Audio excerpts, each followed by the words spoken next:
Hey, very good morning to my friends and family from Brumley Baptist Church. Can you believe July is over? Today, this Sunday, is the last day in the month of July, and we're heading into August and back to school and the fall, hopefully around the corner, cooler temps and all those things. But today we're in 2 Kings chapter 7 and the first 15 verses. God can be trusted to provide for our needs. And the title of our lesson today is God Provides. There's lots of stories. I remember as a kid watching the World Series one year, and the Los Angeles Dodgers were playing, and they needed a hit. And the only person they had left on the bench was a guy named Kirk Gibson. And Kirk Gibson was injured. He had several injuries. That's why he wasn't playing in the game or wasn't really available. But he said, "Yeah, I can go out and hit." They thought, well, we have no other options. We'll give him a chance. And Kirk Gibson went out and hit a home run and won the game for the Dodgers. Kind of an unexpected, unlikely hero, the most unknown player becoming the hero. Well, today we're going to have four unknown, unlikely men that are going to become the hero of this particular story. And they're going to do so because they believe the title of the message today, that God provides. So let's dive in and see how this story unfolds. Let's start with doubts. 2 Kings 7:1. Elisha replied, "Hear the word of the Lord. This is what the word of the Lord says. About this time tomorrow at Samaria's gate, 6 quarts of fine flour will sell for half ounce of silver, and 12 quarts of barley will sell for half an ounce of silver." Then the captain of the king's right-hand man responded to the man of God, "Look, even if the Lord were to make windows in heaven, could this really happen?" Elisha announced, "You will in fact see it with your own eyes, but you won't eat any of it," because he was doubting what was going on. The Arameans had besieged Israel.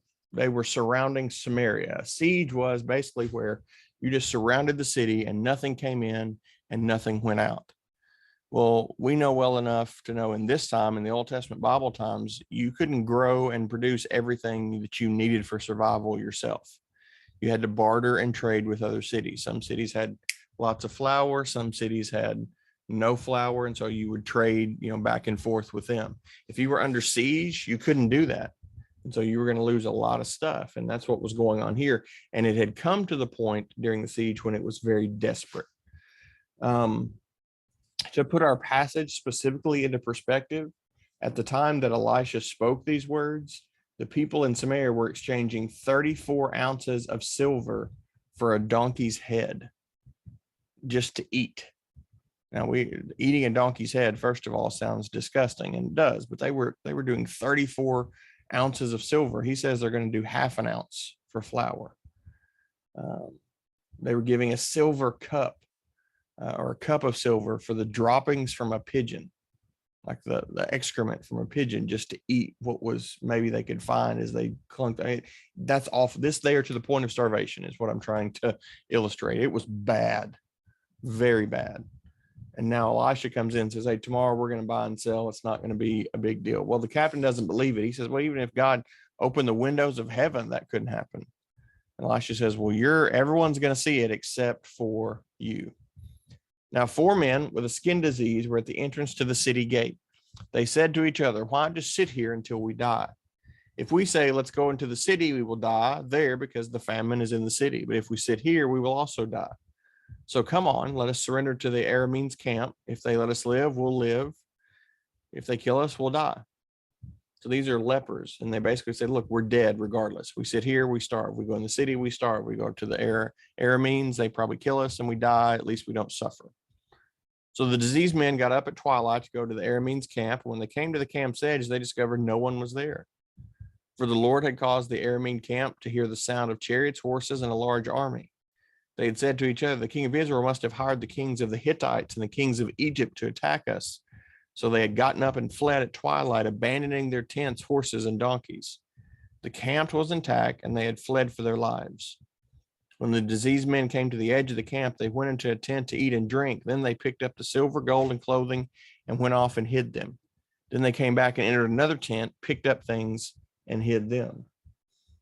These men are the pictures of desperation. Literally, any direction they turn, seemingly they're going to die. This is Paul in the Philippian jail. This is Shadrach, Meshach, and Abednego in the fiery furnace. This is Daniel in the lion's den. This is John the Revelator, exiled on the Isle of Patmos. I mean, over and over, we see people in the Bible that get to these seemingly absolutely hopeless situations. And they said, well, if we go here, we die. If we go there, we die. Why not go over to the camp? Worst thing they can do is kill us. And hey, we're going to die anyway. And maybe something good can come from this. So in their desperation, they did that. Thirdly, look at announced. Then they said to each other, we're not doing what's right. Today is a day of good news. If we're silent and wait until morning light, our punishment will catch up with us. So let us go tell the king's household. The diseased men came and called to the city's gatekeepers and told them, we went to the Aramean camp and no one was there. No human sounds. There was nothing but tethered horses and donkeys, and the tents were intact. The gatekeepers called out, and the news was reported to the king's household. They say something that I think is very deep. We're not doing what is right. Now, these were the last men you would ever expect to be heroes. They're lepers. They're outcasts. They are outside of the system. They're not allowed to go to the temple. They're not allowed to worship. They have a very contagious and absolutely deadly skin disease. Yet they say, we're going to go tell. Now, they're not likely to be believed because they're lepers. If they run into the city, they are likely to be killed on the spot just because they're disobeying the ceremonial law that says for them to stay away from everybody else. But they say, you know what? We have all this stuff here and we know the people are starving. And just because we're lepers, that shouldn't stop us from telling them. And I pray that you see the analogy for us. We look and we say, well, I can't tell a lost world about Jesus. I do this, this, and this, and I have all these sins. That doesn't matter. That's not what it's about.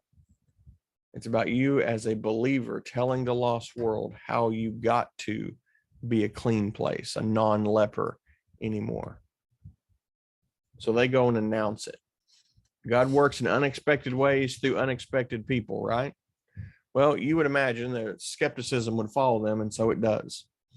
So the king got up in the night and said to his servants, let me tell you what the Arameans have done to us. They know we are now starving. They have left the camp to hide in open country, thinking when they came out of the city, we will take them alive and go into the city. But one of his servants responded, please let messengers take 5 of the horses that are left in the city. Their fate is like the entire Israelite community who will die also. So let's send them and see. The messengers took 2 chariots and horses, and the king sent them after the Aramean army, saying, go and see. So they followed them as far as the Jordan. They saw the whole way was littered with clothes and equipment the Arameans had thrown off in haste. The messengers returned and told the king. I mean, of course, the beginning of the story is that we're not going to believe these guys. They're lepers. You know, they're lepers. Maybe even they're spies from the enemy camp that they've sent here, trying to lure us out into a trap. But verse 13 says, one servant believed. He said, let's go see. Let's go over there and just look. And of course, you know the story. When they go over there and actually see with their own eyes, when they get on the horses and ride over and see, wow, it's true. Verse 14, the command is go and see.